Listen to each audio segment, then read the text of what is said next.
Ma'am slide show करना थोड़ा बड़ा होएगा। Yes.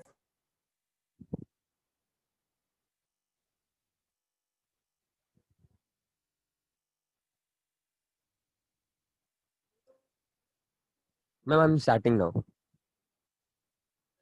Good morning to everyone who is present here. Today's my topic is post translation modification and protein folding. Ma'am, next slide.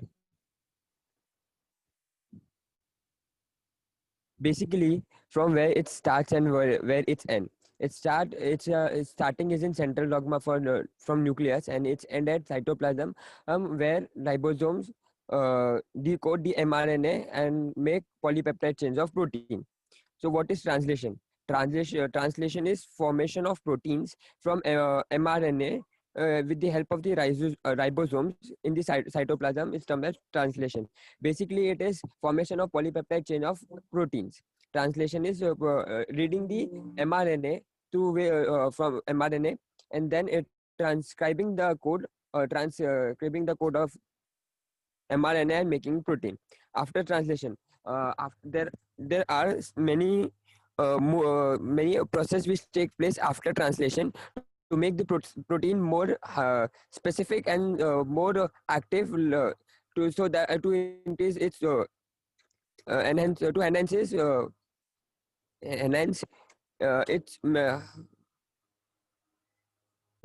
enhance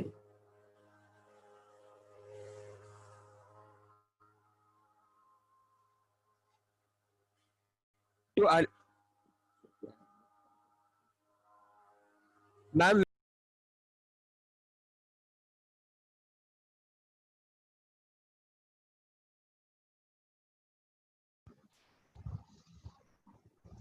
क्या हुआ Taufiq? Ma'am यहाँ पे थोड़ा क्या हुआ? मैम मैं स्टार्ट करता हूँ. After translation there are many event which take place after translation. Some are very specialised to proteins, and while the other are not so. The step which take place after translation is known as post translation, and the protein which is modified by translation is known as post translated modified proteins. Ma'am, next slide. This is the picture showing ribosomes mRNA. Ma'am बहुत पीछे गए. Ma'am अगला slide ले लो. इसे This is the process is showing how the polypeptide chain of protein is formed. First, the tRNA will take the amino acid required. Then it will combine that specific side of mRNA. Ribosome come, decodes the mRNA, and then length of polypeptide increases. As we can see here, at the tRNA, lysine is present upon tRNA, and after lysine below the E, there is formation of polypeptide chain. Like two balls are connected together by a stick. It is formation. It is how the polypeptide chain are formed. Ma'am, next slide. What is it and why it is so necessary? Post-translation modification can be generally described as general enzymatic transformation or modification of protein after its synthesis. It is done to enhance the function of proteins in one or the other way. In humans, the accuracy and diversity of protein is basically because of post-translation modification. Ma'am, next slide. See, here you can see a single genome.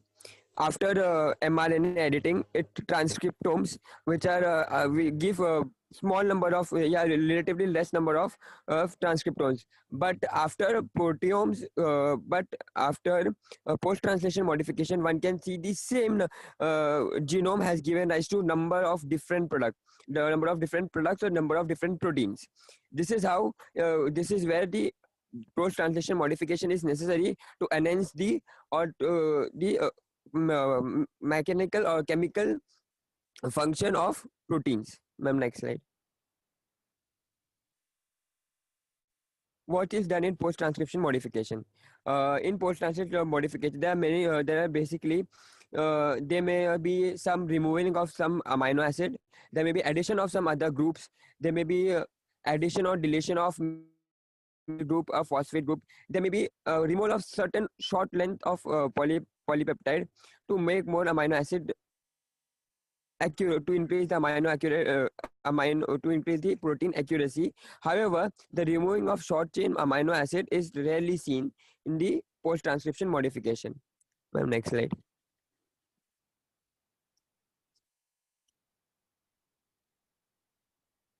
The events which take in a part of post transcription modification are as follows. There are many events which are taking place in post transcription modification. There are glycosylation, phosphorylation, carboxylation, and addition of isopropanol group, removal of sequence required for sequence required during transcription, any other. And we start with the first topic, that is glycosylation. Glycosylation is the process in which carbohydrate or sugar get attached to protein by a covalent bond. For example, cell membranes are made up of proteins and carbohydrate. Number two, that is phosphorylation. In this, inorganic phosphate molecule get attached to the phosphate molecules to on specific amino acids such as serines or threonines. By adding this phosphate at the serines and threonines, the protein get modified extra. It get converted into different its structure get converted into different structure, which we are going to study in further, that is protein folding. Next is carboxylation. Carboxylation is addition of carboxyl group to the protein and add glutamate residue. This carboxyl group will only be added at glutamate residue. Prothrombin is an example of carboxy protein. Ma'am, next slide.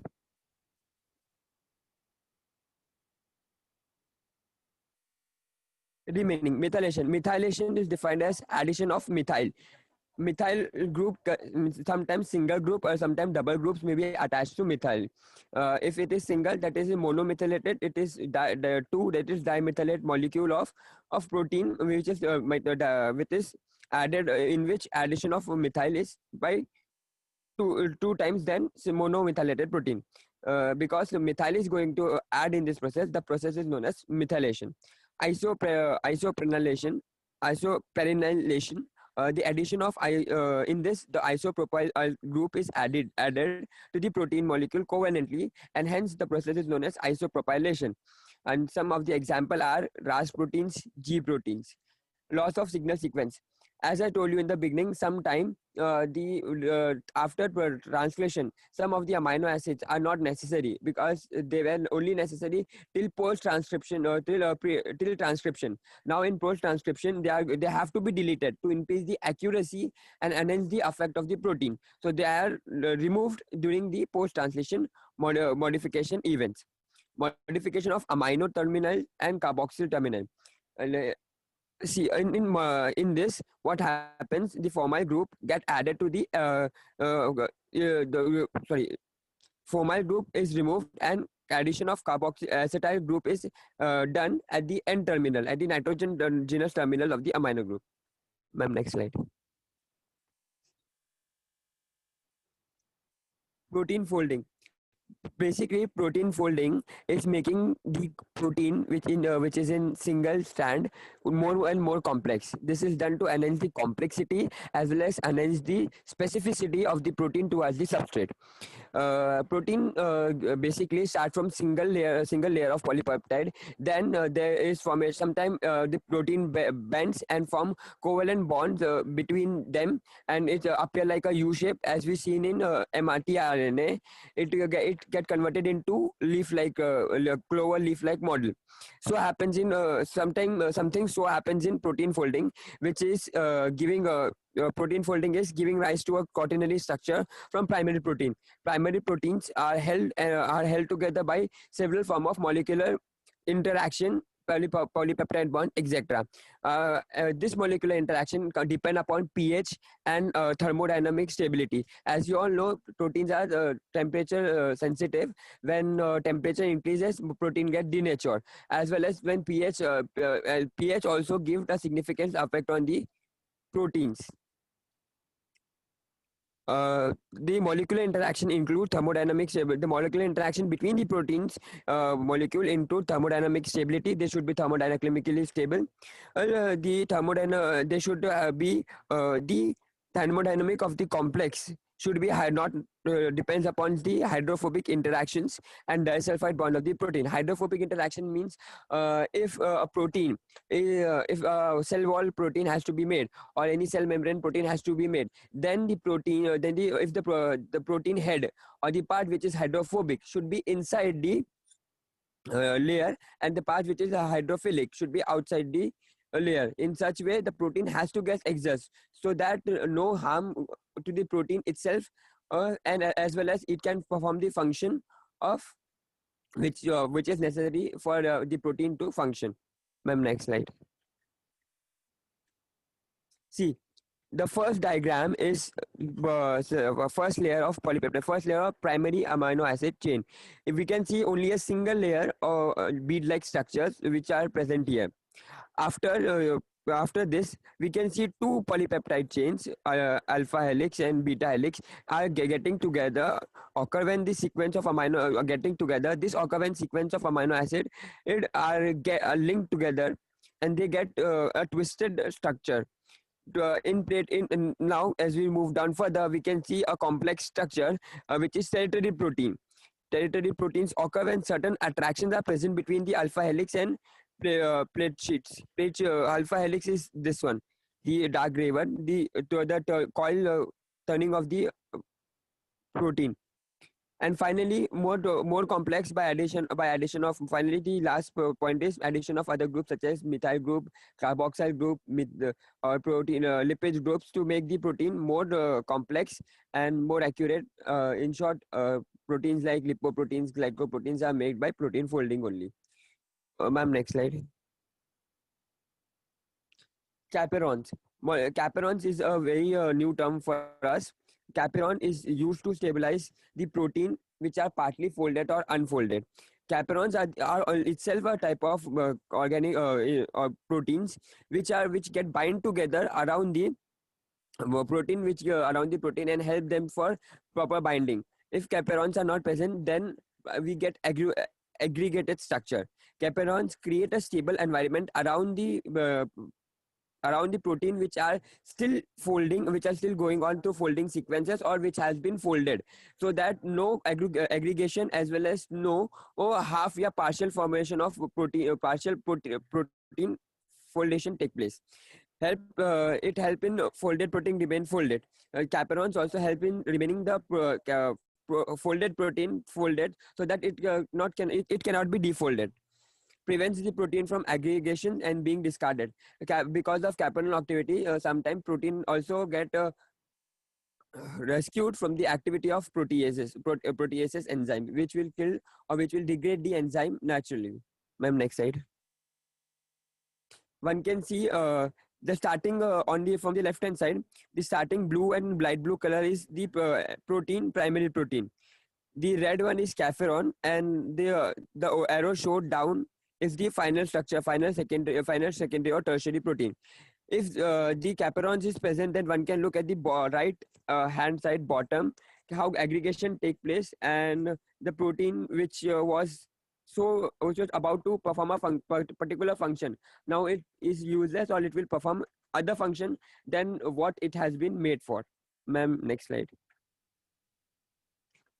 This is the thing where bibliography I took reference from Cell Biology by Pollard, Principle of Biochemistry by Leninger, Principle of Molecular Biology, author I forgot to mention, and Non-Covalent Interaction in Protein by Andre.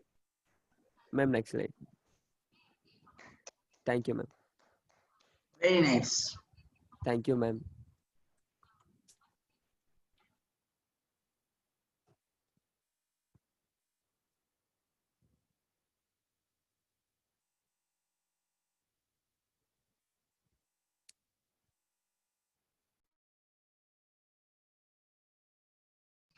Next.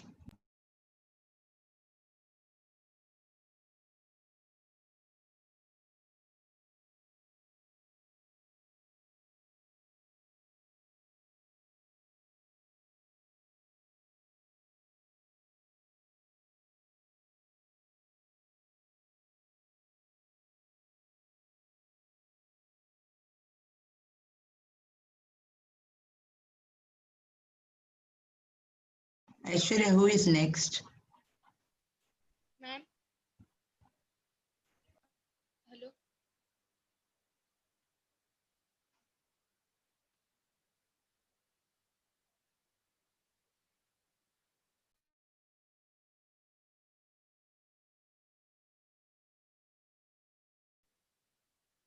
Hello.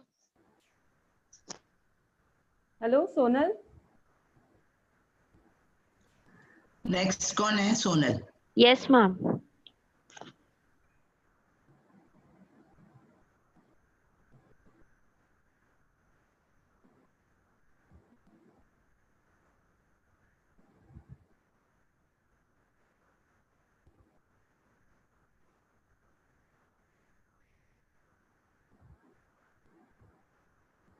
You send me your PPT, right?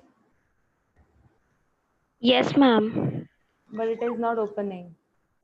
Ma'am, shall I share from here? Okay. Yeah. I'll make you co-host. Okay, ma'am.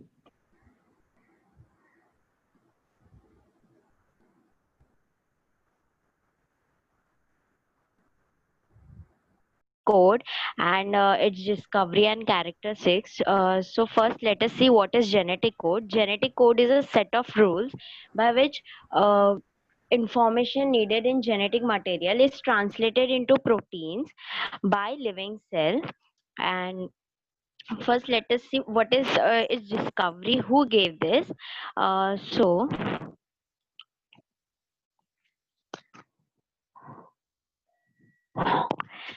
So um, this genetic code, this term was actually came up with this who came up with this idea.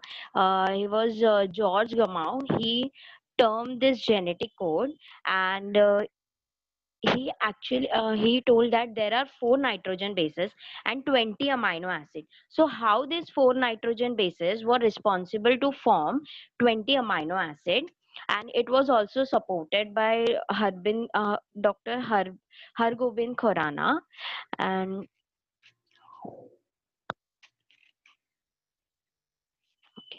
so let us see the introduction. The collection of codon is called a genetic code. Um, for for 20 amino acids there should be 20 codons.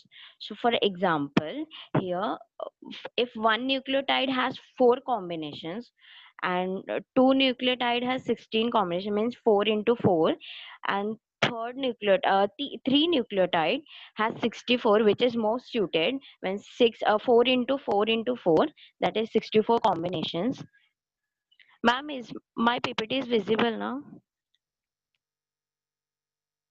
Hello? Hello, ma'am? Yes, it is visible, but you are getting disconnected in between. Now it is visible. Okay. Now, first, let us see the characteristics. The genetic code is always in a triplet code. It forms a triplet code.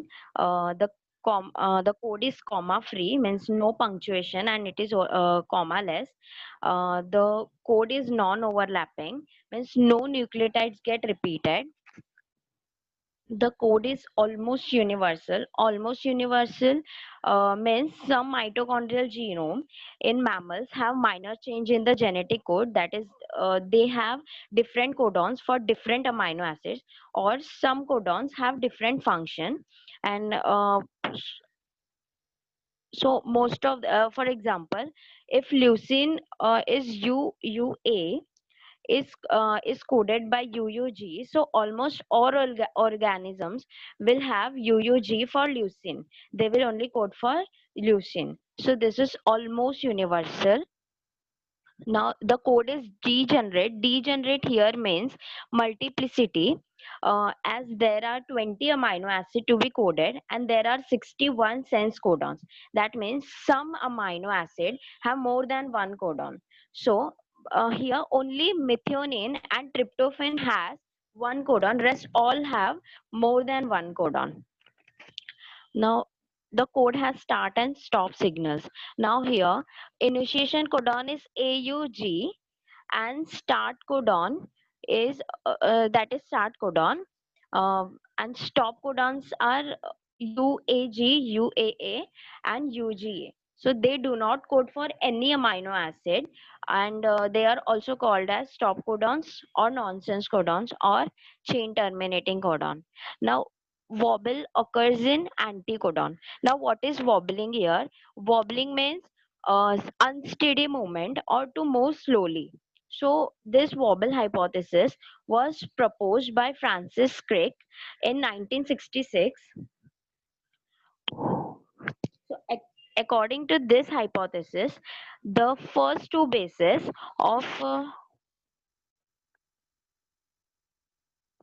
the first two bases of uh, codon pair according to their normal, means they form a normal pairing or perfect pairing according to the Francis and Crick base pairs uh, with the anticodons, but the third position of the codon wobbles, means here in the normal pairing it is in mRNA will read in 5 to 3 direction.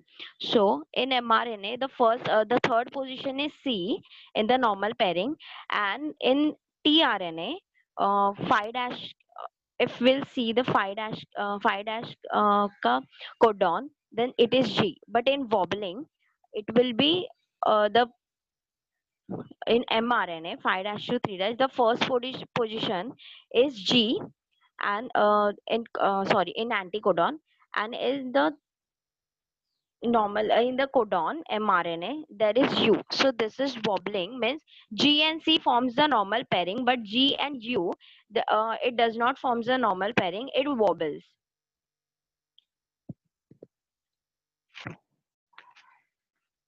So Crick proposed four relationship. The first two base of an mRNA codon always forms Watson and Crick base pair, means it forms a normal pairing of the corresponding anticodon. The second one is second relationship is first base of anticodon, means 5 dash to 3 dash, and this pair determines the number of codons, means first base of the anticodon will decide how many codons can anticodon pair. So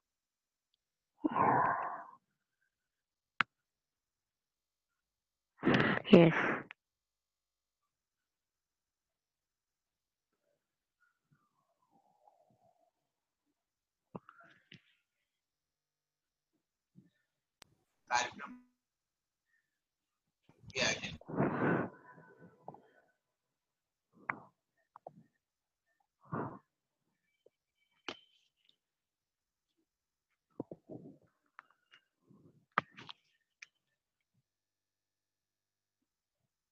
So the third position of the first position of the anticodon, means G of the this anticodon will decide that which pairing, which codons can uh, how many codons will require to to pair with anticodon. So when the first base of the anticodon is C or A, base pairing is specific and only one codon is recognized by tRNA. Means here the base pairing is the anticodon. Uh, this chart shows us that C and A can pair with only G and U. So it only codes for one specific codons, one base. Now, when the first base is U or C, binding is less specific and two different codons may be read. Now here,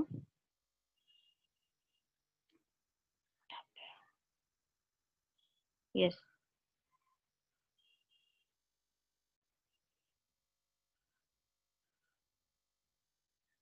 What is it?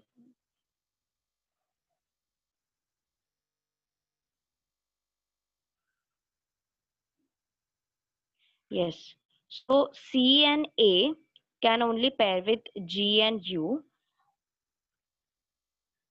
and it is less specific because it wobbles. And when inosine here can pair with A, U, and G, so here this can pair with three codons.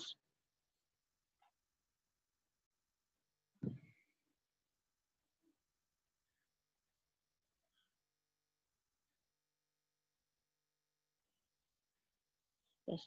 When an amino acid, the third relationship he proposed, when an amino acid is specified by several different codons, the codons that differ in either of first two base require different codon. Means here, here the leucine, UUA, UUG, CUU, CUC, CUA, and CUG. This all this all codes for leucine. Means six different codons. It codes for only leucine. So the first two bases here we can see is UU and UUA and UUG. So this will code for one tRNA, and the CUC, it will code for one tRNA, and CUA, hello, CUA and CUG will code for another one tRNA. Now, minimum 32 tRNA are required to translate all 61 codon. So if we'll count here, so it will be total 32 tRNAs for all the 61 codons. The genetic code is essentially unambiguous. Unambiguous means a particular codon will always code for the same amino acid, but there are some of the exceptions. Uh, like AUG is an initiation codon, but GUG can also act as an initiation codon. Like GUG is valine, so it also act as an initiation codon. Thank you.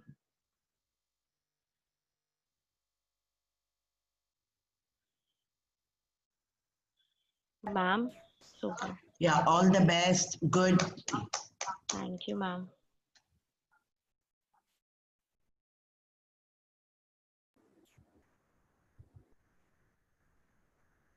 Sugyani, Yes, ma'am. you're ready? Yes, ma'am. I will share.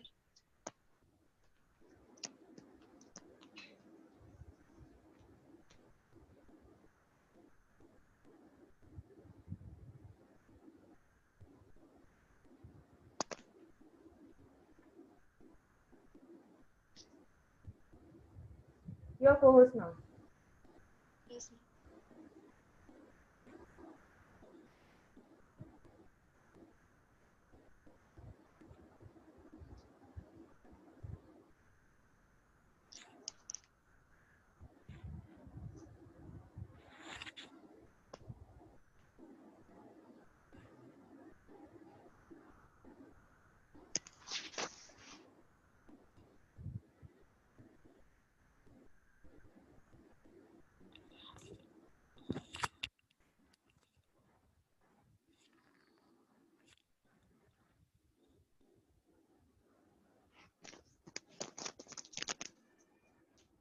Ma'am, is my PPT visible?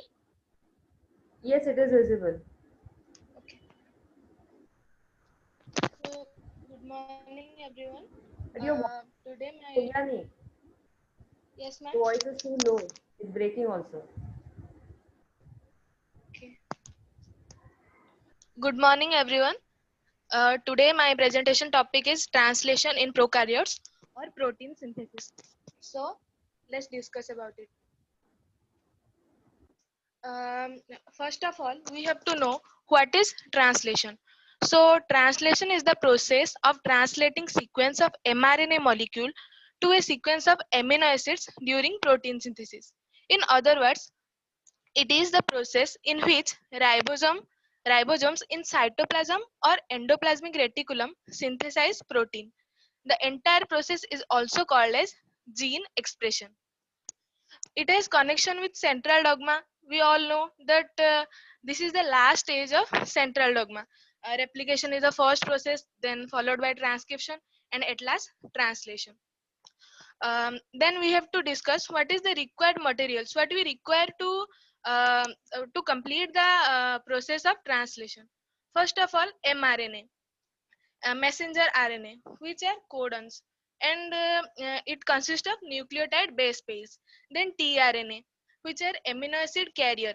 Then ribosome, which are used as catalyst in different kind of reactions. And enzymes, amino acids, which are act as raw materials. And translation factors, there are different kinds of translation factors, that is initiation factors, elongation factors, and release factors, which we will discuss further. So there are total 3 basic stages through which we can complete translation procedure. First is initiation, second is elongation, and third is termination. Um, so we will discuss initiation, elongation, and termination bit by bit. Before going to the actual topic, we have to know where the translation starts. It starts from start codon, that is AUG, and terminates in stop codons, which can be UAG, UAA, or UGA. We can see here initiation is the first process, then followed by elongation, and then termination. In initiation procedure, the transitional complex forms, and the tRNA brings first amino acid in polypeptide chain to bind to start codon in mRNA. Then in elongation, tRNAs bring amino acid one by one to add polypeptide chain. And in termination, release factor recognizes stop codon. Transitional complex dissociates and completed polypeptide is released. So first of all, initiation. Formation of initiation complex takes place, whether it is 30S or 50S. The process is always begins with methionine.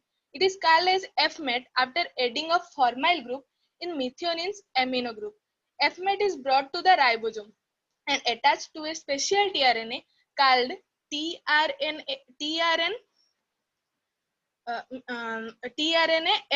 F-met. It is abbreviated as F-met due to the addition of formyl group in methionines amino group. It has the anticodon 5' CAU 3' to bind AUG start codon. An enzyme called transformylase catalyzes the addition of formyl group to methionine. 30S ribosomal unit freezes on the messenger RNA at ribosome binding site. Start codon can be easily identified by Shine-Dalgano sequence because the binding sites have purine-rich sequence, about 8 to 12 nucleotide upstream from the initiational codon. So we can easily identify where the start codon is, and the initiation process will be much smoother because the mRNA can identify the start codon. The Shine-Dalgano sequence is named after John Shine and Lion Dalgano. There are total 3 initiation factors are there, which helps in the completion of initiation process. First is there are called as initiation factors or IF, IF1, IF2, and IF3. They bound to ribosomal subunit along with a molecule of GTP. Here GTP is guanosine triphosphate. Then F-met tRNA and mRNA attached to the 30S initiation factor GTP complex to form 30S initiation complex. And throughout the procedure, initiation factor 3, that is IF3, is released in the process. Then 50S ribosome subunit bind, leading to GTP hydrolysis and release of IF1 and IF2 takes place. That means all initiation factors, that is IF1, IF2, and IF3 is released in the completion of the process. The final complex is called 70S initiation complex. The F-met tRNA bound to the P site in the last. So here initiation completes. Then elongation. It includes three subphases. First is binding of amino acid tRNA, which can be also known as codon recognition. Second is peptide bond formation, and third is translocation. Here you can see all the three processes. That is, first is codon recognition, then peptide bond formation, and then followed by the last is translocation, which leads to termination of the translation. So first of all, in binding of amino acid tRNA takes place, which we all call as codon recognition. Here, F-met tRNA is hydrogen bonded to the AUG initiation codon in the P side of the ribosome. Here you can see the P side of the ribosome. In 70S initiation complex, it is the first and only tRNA to bind factor complete ribosome. It is the first and only tRNA to bind before complete ribosome is formed. Orientation of the tRNA codon complex exposes next codon in mRNA in A site. Means the binding of amino acid tRNA is initiated in the P site and then followed by A site. Next, the appropriate amino acid tRNA binds to the exposed mRNA codon in A site. There are three types of factors known as elongation factors are helps to complete the elongation process. They are elongation factor TU, elongation factor TS, and elongation factor G, which can be also called as EFTU, EFTS, and EFG. First of all, EFTU with GTP, that is guanosine triphosphate, brought to the ribosome when amino acid tRNA binds to the A site. Then the GTP is hydrolyzed. The GTP here is hydrolyzed, and EFTU is released bound with GDP. After that, EFTS along with GTP releases GDP, that is diphosphate. Binds recycled EFTU and form EFTU GDP complex. So as the codon recognition completes, then polypeptide bond formation begins. Polypeptide bond formation also involves two steps. First is breakage of bond between carboxyl group of amino acid and the tRNA in T site. So the bond breaks, and formation of polypeptide bond between freed F-met formyl methionine and serine, the second one attached to the tRNA in the A site. That means the bond between tRNA and amino acid in the P site breaks, but a new bond is formed in the A site. The reaction is catalyzed by an enzyme called peptidyl transferase.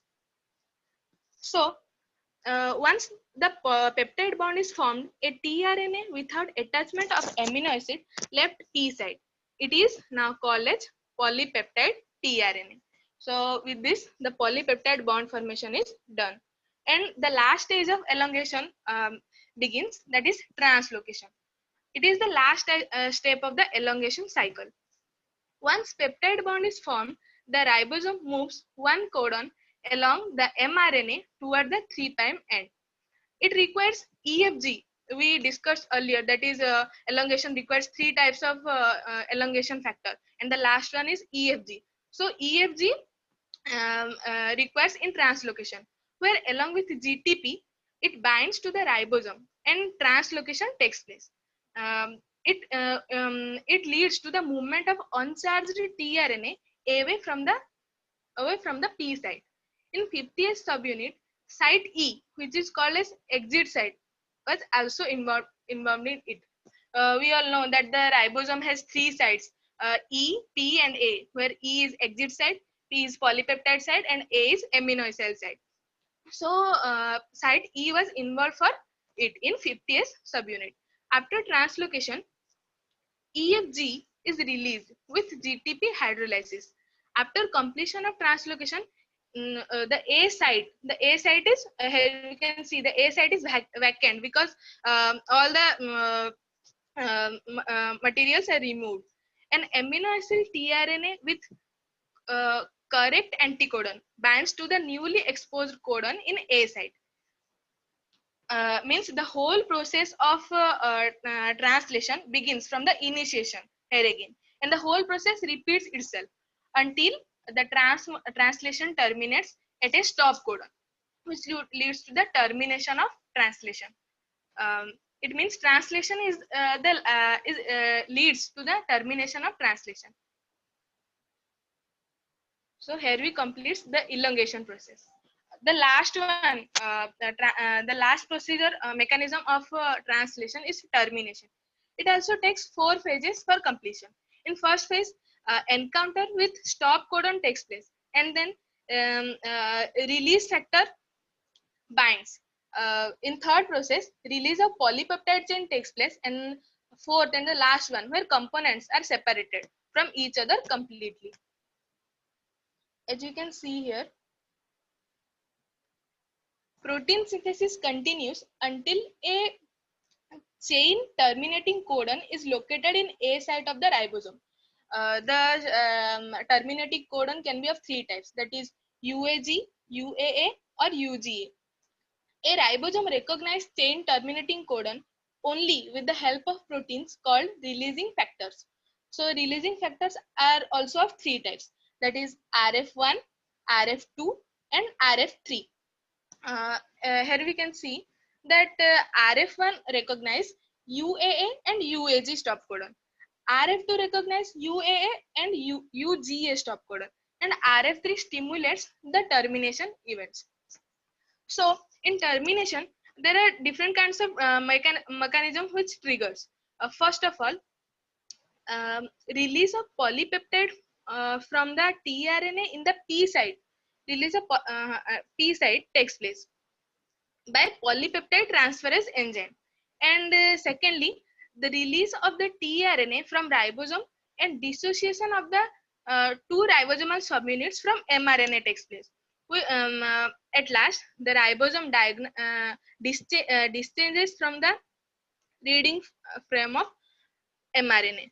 So the whole mechanism completes its cycle, and it dissociated from each other. That is ribosome, all types of enzyme and enzyme factors, mRNA, all are separated from each other, and the translation procedure completes.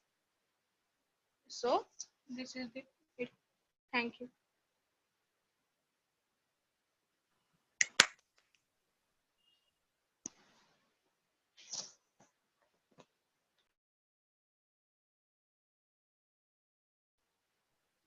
Ma'am, can I share my screen? Yeah, good. Thank you, ma'am.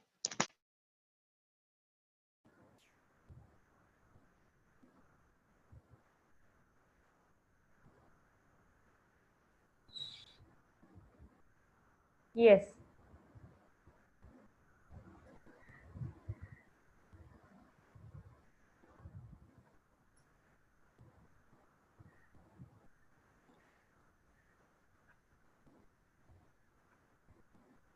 Ma'am, is the screen is visible? Yes, it is visible.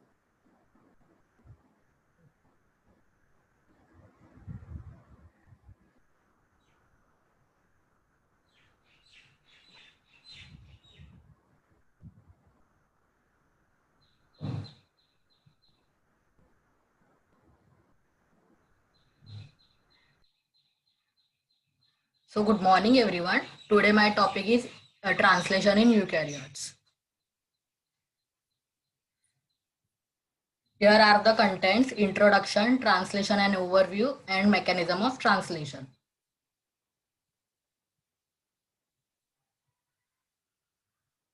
The translation is basically synonym process of a protein synthesis. The translation is the process by which protein is synthesized from information contained in a molecule of mRNA.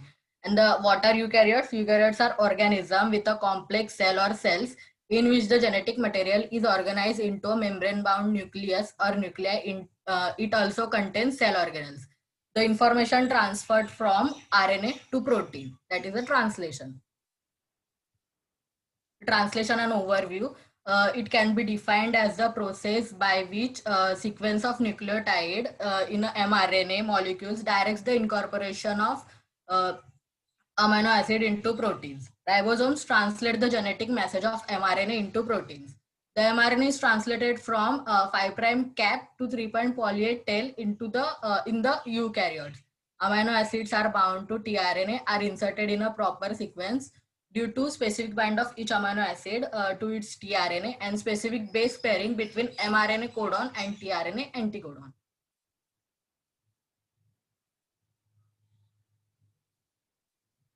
So the 3 steps, mechanism of translation, initiation, elongation, and termination. Initiation is the sets the stage of stage for polypeptide synthesis. So here are the initiation factors. Let's first see the diagram. In initiation, there are 2 subunits, 40S and 60S. 40S is the small subunit, and the EIF is the eukaryotic initiation factor 1A, and eukaryotic initiation factor 3 is bind together with the 40S subunit, and then initiation factor 1 and this is the mRNA tRNA of the methionine amino acid bind to the initiation factor 2. This is the complex of GTP, and they are all binds together, and then mRNA is gets in loop in structure because the initiation factor 4E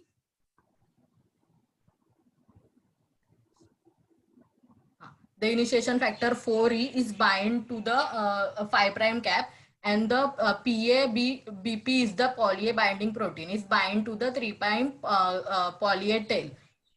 So initiation factor 4G is also bind to the poly-A binding protein.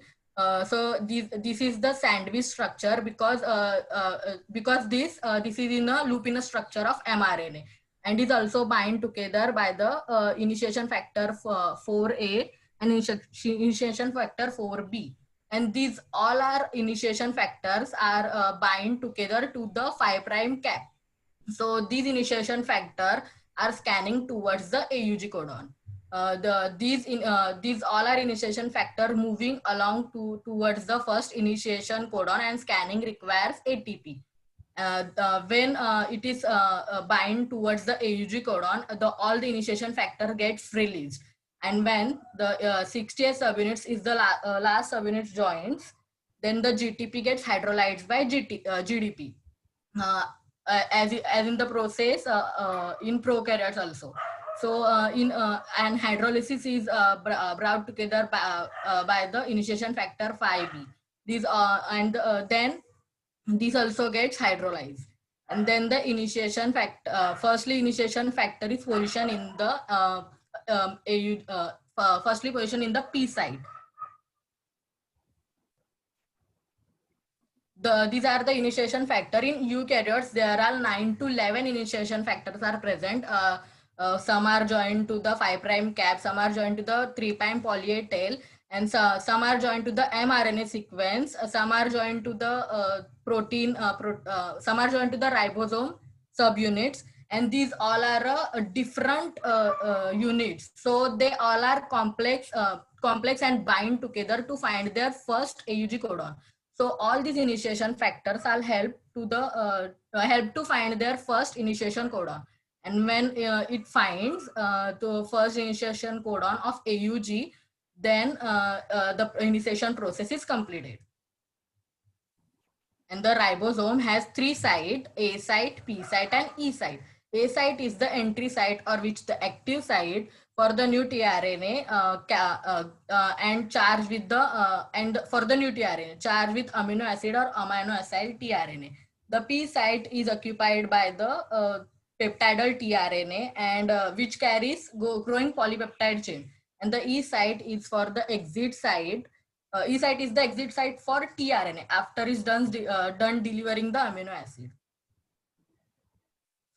And the second process is the elongation. It is divided into 3 steps: binding of amino acid tRNA into to A site, peptide bond formation, and translocation. This is the schematic model as I told. EPA has 3 sites. So the tRNA, initiator tRNA is positioned in the P site, and the new tRNA carries amino acid and enters into A site. If the incorrect tRNA with the incorrect tRNA anticodon are enters in the A site, it match against the codon of mRNA. So it during the proofreading, it's get replaced and again checked by the proofreading. And when the correct tRNA anticodon attached to the mRNA codon sequence, then the peptide bond is formed. Here it is the peptide bond is formed. The peptide bond is made between two adjacent amino acids. The tRNA in the P site release amino acid to the A side, and the becomes empty. But at the same time, ribosome moves towards the triplet forward like this. So empty tRNA is in the E site, and peptidal tRNA is now in the P site, and A site is now unoccupied. And it's carry the new tRNA. It's carry to new tRNA. And then translocation. In the translocation is elongation factor 2 mediates the translocation, and is ready for a new round of is ready for the new tRNA. And the process is the cycle is repeated for each codon until the stop codon is reached. This is the elongation cycle. As I told, process is repeated for each codon of the mRNA sequence until the stop codon is reached. Then termination. In termination, termination happens when one of the stop codon, one of the 3 stop codons position in the A site. So no tRNA can match the sequence of mRNA, and the anticodon. So these codons are recognized by a one release factor by a protein. This is a release factor, eukaryotic release factor. So when the binding of release factor is catalyzes, cleaves the bond between polypeptide and tRNA. Polypeptide is released from the ribosome, and ribosome is disassociated into subunit and ready for a new round of translation. So in prokaryotes, in initiation, there are only 3 initiation factors, but in eukaryotes there are 9 initiation factors are present. And in termination, in prokaryotes there are only 3 prokaryotic release factor are present, but in eukaryotes, in termination, there are only 1 release factor is present. So there are the slight differences or slight changes in the translation of prokaryotes and in translation of eukaryotes. And ribosome subunits is also plays an important role in the translation. The smaller ribosome is 40S, is binding towards the binding with the mRNA, and larger ribosome, that is 60S, is provides enzyme activity. That's it. Thank you. Okay, good. I think she was last, Aishwarya. No, ma'am. Urvashi and Karishma is remaining, but Urvashi has sent her PPT, but Karishma is not. फिर करिश्मा बीच में आ तो रही थी, अभी नहीं दिख रही है. आज क्यों नहीं आई? हाँ, दिखी नहीं यार. You can start. Ma'am, yes, ma'am. Thank you. Good morning, everyone. Today, my topic is protein sorting and localization. Ma'am, next.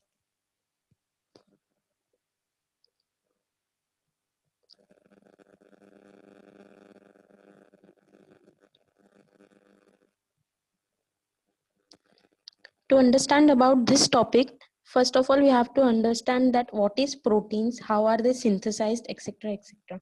Now, proteins is one of the group of high molecular weight nitrogen-containing organic compound with complex shape and composition. Each protein consists of one or more macromolecules, subunits called as polypeptides, which are themselves composed of smaller building blocks called as amino acids, linked together to form long chain. It is the sequence of amino acids in polypeptide that gives the polypeptide its 3D shape and its properties in the cell. Now going the genetic code. The genetic code is a triplet code which is three nucleotide. Which is of three nucleotide. Genetic code is a triplet code in which three nucleotide is present, which specifies single amino acid. This code is almost universal. It is read without any gaps. It is successive non-overlapping codons. By process of translation of mRNA, the protein chain occurs in ribosome, where the initiator is AUG, that is methionine, which starts the process of translation. The elongation of protein chain involves peptide bond formation between amino acid attached to tRNA in a particular site of ribosome called A site and growing peptide attached to the tRNA in P site. Translation continues until the termination codon, that is opal, amber or ochre, that is UAA, UAG or UGA, is reached in mRNA. As a result, the polypeptide is released to form ribosome. Next, ma'am.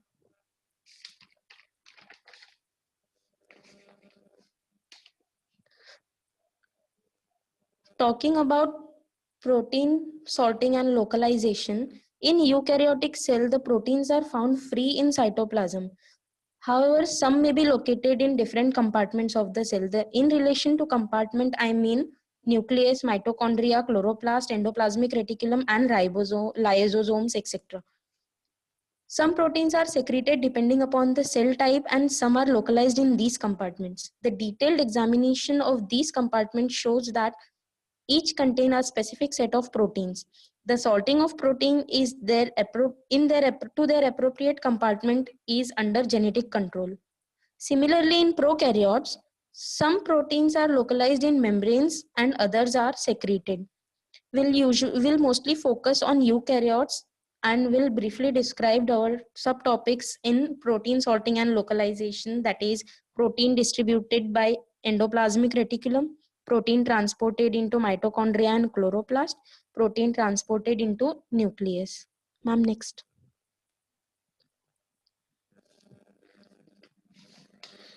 Protein distributed in endoplasmic reticulum. The electron microscopic studies showed that the secretory cells, such as those found in livers and pancreas, have an extensive membrane system called as endoplasmic reticulum. Some of the endoplasmic reticulum appears rough due to presence of ribosomes on the membrane. This microscopic examination have resulted in the terms called as membrane-bound ribosomes and free ribosomes. The proteins whose destiny is for ER are synthesized on RER, are excluded into cisternal space. The cisternal space is the space between membrane of rough endoplasmic reticulum. Proteins are to be secreted and packed into secretory vesicles. From these vesicles, proteins are secreted outside of the cell by fusion of vesicle with cell membrane. Initially, a common mechanism translocates protein that is to be secreted by cell. The proteins are moved into ER cisternal space, after which the sorting is finalized. The sorting to their final destination occurs. This takes place primarily in Golgi complex. Ma'am, next.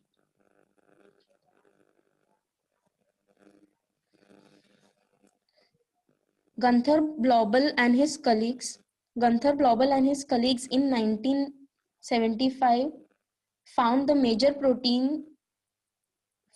major proteins that are secreted by pancreas initially contain extra amino acids at the amino terminal end. Result of this studies has proposed something called as signal hypothesis.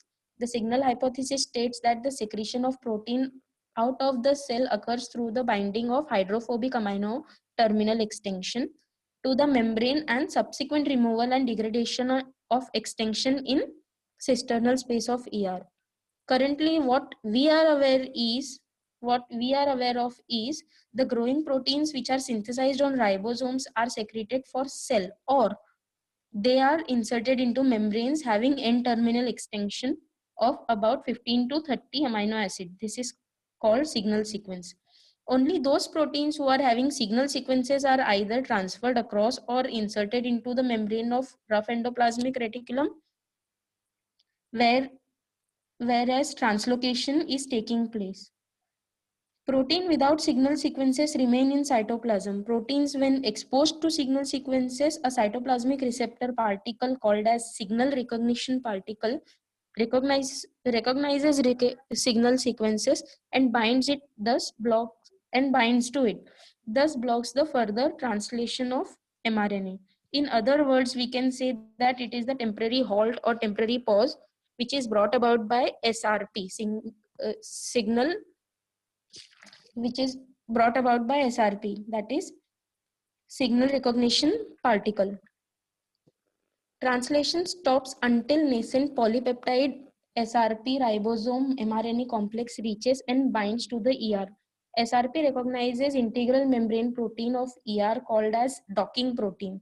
This docking protein is also known as signal recognition protein receptor. Association of docking protein and SRP facilitates in binding the polypeptide sequence. As a result, translation resumes and SRP is released. The growing polypeptide with its signal sequence is now translocated through membrane into cisternal space. This transport of protein molecule into ER simultaneously with the synthesis is an example of co-translational transport. Once the signaling sequence is completed in the cisternal space, it is removed from polypeptide by the action of enzyme signal peptidase. Next, ma'am.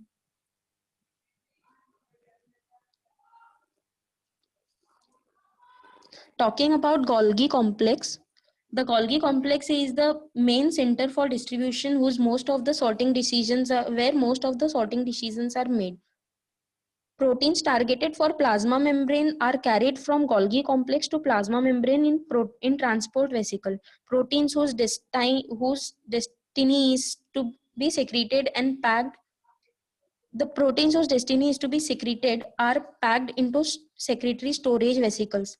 Secretory vesicles migrate to the cell surface where they fuse with the plasma membrane and release their packed proteins to outside the cell. Lysosomal protein are collected into specific class of Golgi export vesicles. This eventually becomes functional lysosomes. Ma'am, next.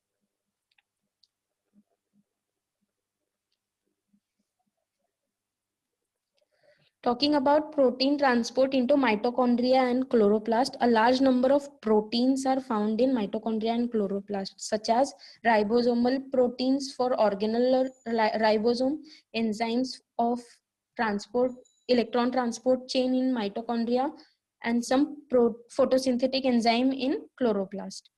In contrast to proteins that are translated parallelly with the entry into ER, protein destined for mitochondria and chloroplast are synthesized completely before import process begins. The ribosomes that make these proteins does not associate with organelles outer membrane. Transport in which synthesis of protein is completed before import into the organelle is known as post-translational transport. Proteins that are imported into mitochondria and chloroplast act as precursor protein which contains extra sequence in their N-terminal ends called as transit sequences. The precursor associated with specific receptor on outer membrane of appropriate organelle is then after they are transported to the organelle. Once they are inside the organelle, the transit sequence is removed by the activity of enzyme transit peptidase. Ma'am, next. Last part, protein transported into nucleus. Many proteins find their way into nucleus. Proteins such as ribosomal proteins needed for ribosome assembly, histone and non-histone chromosomal proteins, gene regulatory proteins, and many enzymes needed for DNA replication, DNA repair, transcription, and RNA processing. Apart from small proteins, the nucleus is extremely selective for which of the protein should enter inside it. Nuclear proteins have simple sequences known as nuclear localization sequences that specifies their translocation into the nucleus. Similarly to mitochondria and chloroplast proteins, the proteins which are destined for nucleus are transported by post-translational transport mechanism. The recognition of nuclear localization sequence occurs at the nuclear pores, and then the protein is transported through the pore into the nucleus. Unlike the other compartmentalization proteins, the nuclear localization sequences of many nuclear proteins are not removed after once they are entered into the nucleus. This is the difference between mitochondrial and chloroplast and nuclear protein sorting. Reason behind this is each time the cell divides, the nucleus envelope is degraded, and this forms prior to cytokinesis. Since because the nuclear proteins are free in cytoplasm during cell division, they must retain their ability to again enter the nucleus once the nuclear envelope is reformed. To summarize all these things, some points are: protein sorting ensures that different cellular compartments receive the protein required for specific processes. Signal sequences direct proteins to the correct compartment. Proteins are delivered to different mechanisms, that is by transport through nuclear pores, transport across membranes, transport by vesicles. Proteins are imported into ER while being synthesized. Proteins are unfolded while being imported into the mitochondria, and the nuclear pore has elaborate gates which actively transport protein in their native sites. Thank you.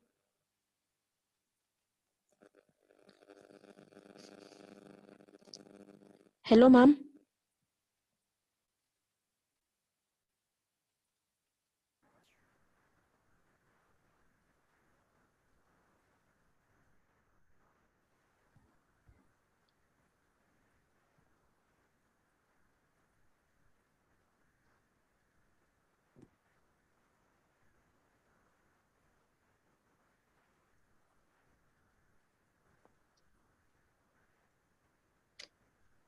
Hello?